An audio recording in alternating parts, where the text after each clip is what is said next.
राधे राधे, जय श्री कृष्ण। आप सबको कार्तिक की महीने की हार्दिक शुभकामना है। कार्तिक माह में क्या करना चाहिए, क्या नहीं करना चाहिए, कौन से नियम के पालन करना चाहिए, इन सब के, और कार्तिक कब से शुरू हो रही है और कब ख़त्म हो रही है, इस सब के बारे में इससे पहले वीडियो में मैंने अपलोड करके रखा, आप लोग ज़रूर उसको देख लीजिएगा। तो इस वीडियो में मैं कार्तिक मास में पहला अध्याय डाल रही हूँ, तो आप लोग मेरे वीडियो के अंत तक जरूर बने रहिएगा और कमेंट में भगवान विष्णु जी का नाम जरूर लिखते रहिएगा। तो नमो नारायण।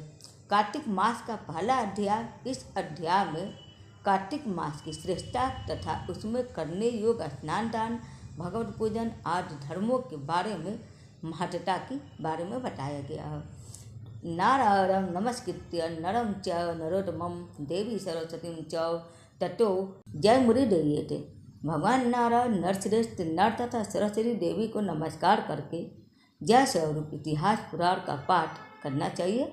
इस तरह से पुराणों का पाठ शुरू करना चाहिए। तो ऋषि बोले, सूर्य जी, हम लोग कार्तिक मास का महात्म सुनना चाहते हैं। सूर्य जी बोले, ऋषियों, तुमने मुझसे जो प्रश्न किया है इसी को ब्रह्मपुत्र नारद जी ने जगत गुरु ब्रह्मा से इस प्रकार पूछा था। पितामह, मासों में सबसे श्रेष्ठ मास, देवताओं में सर्वोत्तम देवता और तीर्थों में विशिष्ट तीर्थ कौन है, यह बताइए। ब्रह्मा जी बोले, मासों में कार्तिक, और देवताओं में भगवान विष्णु जी, और तीर्थों में नारायण तीर्थ, बद्रिकाश्रम श्रेष्ठ। ये तीनों कलयुग में अत्यंत दुर्लभ है।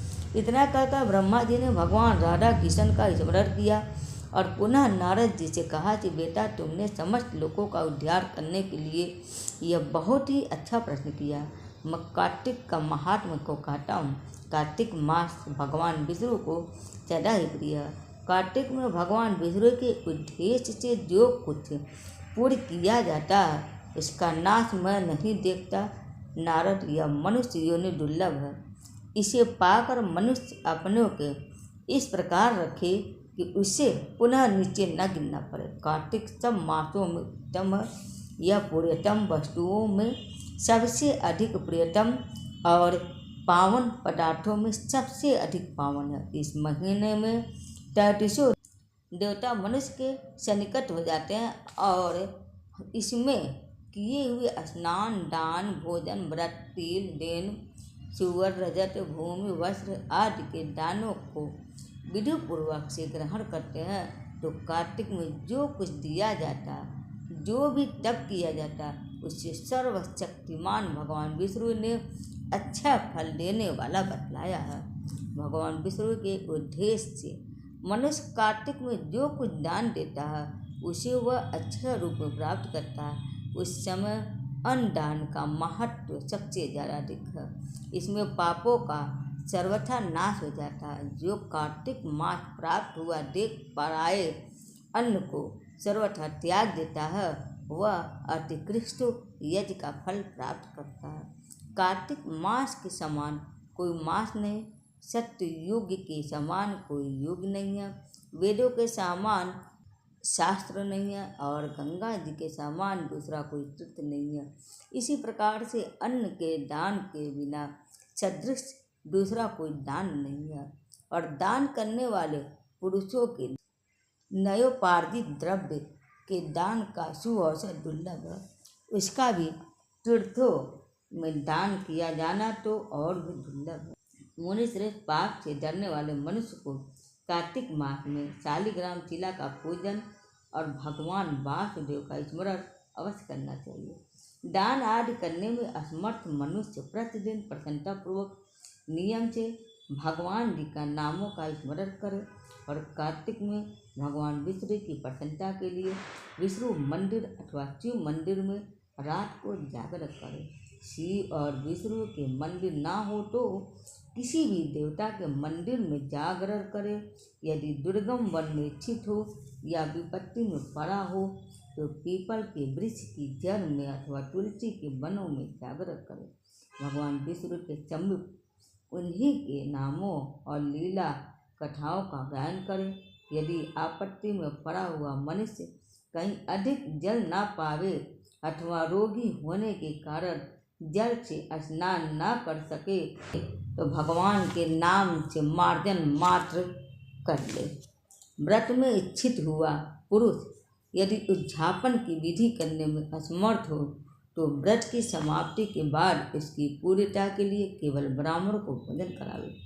जो स्वयं दीप दान करने में असमर्थ हो वह दूसरे के बुझे हुए दीप को जला दे अथवा हवा आदि से यत्नपूर्वक उसकी रक्षा करे। भगवान विष्णु की पूजा के ना हो सके अगर किसी से तो तुलसी अथवा आंवले का भागवत बुद्धि से पूजन करे। मन ही मन भगवान विष्णु के नामों का निरंतर कीर्तन करता रहे। गुरु के आदेश देने पर उनके वचन का कभी उल्लंघन न करे। यदि अपने ऊपर दुख आदि आ पड़े तो गुरु की शरण में जा। गुरु की प्रसन्नता से मनुष्य सब कुछ प्राप्त कर लेता।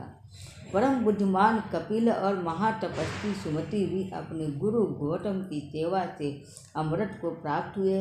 इसीलिए विष्णु भक्त पुरुष कार्तिक में सब प्रकार से प्रयत्न करके गुरु की सेवा करे। ऐसा करने से उसे मोक्ष की प्राप्ति होती है। सब दानों से बढ़कर कन्यादान, उससे अधिक विद्यादान, विद्यादान से भी अधिक गोदान का महत्व होता है और गोदान से भी बढ़कर अन्नदान, क्योंकि यह समस्त संसार अन्न के आधार पर ही जीवित रहता है। इसीलिए कार्तिक में अन्नदान अवश्य करना चाहिए। कार्तिक में नियम का पालन करने पर अवश्य भगवान विष्णु का सारूप्य व मोक्षदायक पद प्राप्त होता है। कार्तिक में ब्राह्मण पति पत्नी को भोजन कराना चाहिए, चंदन से उनका पूजन कराना चाहिए, अनेक प्रकार के वस्त्र रत्न और कंबल देने चाहिए। ओढ़ने के साथ ही रेदार बिछावन, जूता और छाता भी दान करना चाहिए। कार्तिक में भूमि पर शयन करने वाला मनुष्य युग युग के पापों का नाश कर डालता है। जो कार्तिक मास में भगवान विष्णु के आगे अरुणोदय काल में जागरण करता है और नदी में स्नान, भगवान विष्णु की कथा का श्रवण, सरोवरों का दर्शन तथा नित्य प्रति भगवान विष्णु का पूजन करता है, इसके पितरों का नरक से उद्धार हो जाता है। अहो, जिन लोगों ने भक्तिपूर्वक भगवान विष्णु का पूजन नहीं किया हुए तो इसी कलयुग में कंडार में गिरकर नष्ट हो गए, लूट गए। जो मनुष्य कमल के एक फूल से देवताओं के स्वामी भगवान कमलापति की पूजा करता है वह करोड़ों जन्मों के पापों का नाश कर डालता है। मुनिश्रेष्ठ, जो कार्तिक में 1,00,000 तुलसी दल चढ़ाकर भगवान विष्णु जी की पूजा करता है वह तो एक एक दल पर मुक्ता दान करने का फल प्राप्त करता है। जो भगवान के श्रीअंगों से उतारी हुई प्रसाद स्वरूपा तुलसी को मुख में, मस्तक पर और शरीर में धारण करता है तथा भगवान के निर्मलायों से अपने अंगों का मार्जन करता है वह मनुष्य संपूर्ण रोगों और पापों से मुक्त हो जाता है। भगवत पूजन संबंधी प्रसाद स्वरूप शंख का जल, भगवान की भक्ति, निर्मलाय पुष्प, चरोदक, चंदन और धूप ब्रह्म हत्या का नाश करने वाले हैं। हे नारद, कार्तिक मास में प्रातः काल स्नान करें और प्रतिदिन अपनी शक्ति के अनुसार ब्राह्मणों को अन्न दान दें, क्योंकि सब दानों में अन्नदान ही सबसे बढ़कर है। अन्न से ही मनुष्य जन्म लेता और अन्न से ही बढ़ता। अन्न को समस्त प्राणियों का प्राण माना गया। अन्न दान करने वाला पुरुष संसार में सब कुछ देने वाला और संपूर्ण यज्ञों का अनुष्ठान करने वाला। पूर्व काल में सत्यकेतु ब्राह्मण ने केवल अन्न दान से सब पुर्यों का फल पाकर परम दुर्लभ मोक्ष को भी प्राप्त कर लिया था। कार्तिक मास में अनेक प्रकार के दान देकर भी यदि मनुष्य भगवान का चिंतन नहीं करता तो वे दान उसे कभी पवित्र नहीं करते। भगवत नाम स्मरण ही महिमा का वर्णन मैं भी नहीं कर सकता। गोविंद गोविंद हरे मुरारे, गोविंद गोविंद मुकुंद कृष्ण, गोविंद गोविंद रथांग पारे, गोविंद दामोदर माधवेति। इस प्रकार प्रतिदिन कीर्तन करें। नित्य प्रति भगवान के आधे श्लोक या चौथाई श्लोक का भी कार्तिक में श्रद्धा और भक्ति के साथ अवश्य पाठ करें। जिन्होंने भगवत पुराण का पाठ श्रवण नहीं किया पुराण पुरुष भगवान नारायण की आराधना नहीं की और ब्राह्मणों के मुख रूपी अग्नि में अन्न की आहुति नहीं दी, उन मनुष्यों का जन्म तो व्यर्थ ही गया। हे देवर्षि, जो मनुष्य कार्तिक मास में प्रतिदिन गीता का पाठ करता है, इसके पूर्ण फल का वर्णन करने की शक्ति मुझमें भी नहीं है। गीता के समान कोई शास्त्र ना तो हुआ और ना ही होगा। एकमात्र गीता ही सदा सब पापों को हरने वाली और मोक्ष देने वाली है।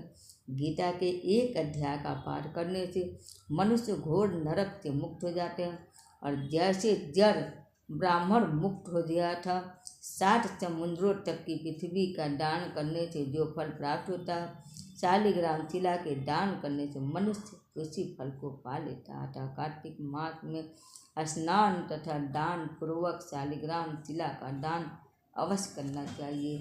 तो बोलिए नमो नारायण। कार्तिक मास महात्म्य अध्याय पहला संपूर्ण हुआ। उम्मीद है आप सबको मेरा वीडियो पसंद आया होगा। हरे कृष्ण, हर हर महादेव।